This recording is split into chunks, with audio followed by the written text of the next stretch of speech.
நபி லுக்மான் அலைஹிஸ்ஸலாம் எனது அருமை மகனே. எவ்வளவு அழகான வார்த்தை.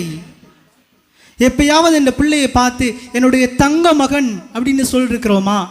என்னுடைய தங்க பிள்ளை என்று சொல்லியிருக்கிறோமா? என்னுடைய அன்பான குழந்தை என்று சொல்லியிருக்கிறோமா? லுக்மான் அலைஹிஸ்ஸலாம் சொன்னார்கள் அருமை மகனே. இப்ராஹிம் அலைஹிஸ்ஸலாமும் சொன்னார்கள் அருமை மகனே. இதுதான் குர்ஆன். இஸ்லாம் சொல்லித் தருகின்ற விடயம் அதுதான். பிள்ளைகளிடத்திலே அன்பு காட்டுங்கள், அது பிள்ளைகளை புரிந்து கொண்டு காட்டுங்கள். கோபப்பட்டு காட்டுவது அன்பு அல்ல. அதே போல உங்களுடைய பிள்ளைகளை குறை கூறாதீர்கள். அவன் அழகாக செய்தான், நீ அழகாக செய்யவில்லை. அவன் அப்படி சாதனை படைக்கிறான், நீ அப்படி சாதனை படைக்கவில்லை. இல்லை, நான் சொல்கின்றேன், ஒவ்வொருவரும் தனித்துவமானவர்கள், ஒவ்வொருவரும் தனித்துவமான திறமை படைத்தவர்கள். அதனால் உங்களுடைய பிள்ளைகளுக்கு சொல்லிக் கொடுக்க வேண்டிய விடயங்களில் ஒன்று, இந்த உலகிலே இருக்கின்ற எல்லோரும் தனித்துவமானவர்கள். நீ எல்லா மனிதர்களையும்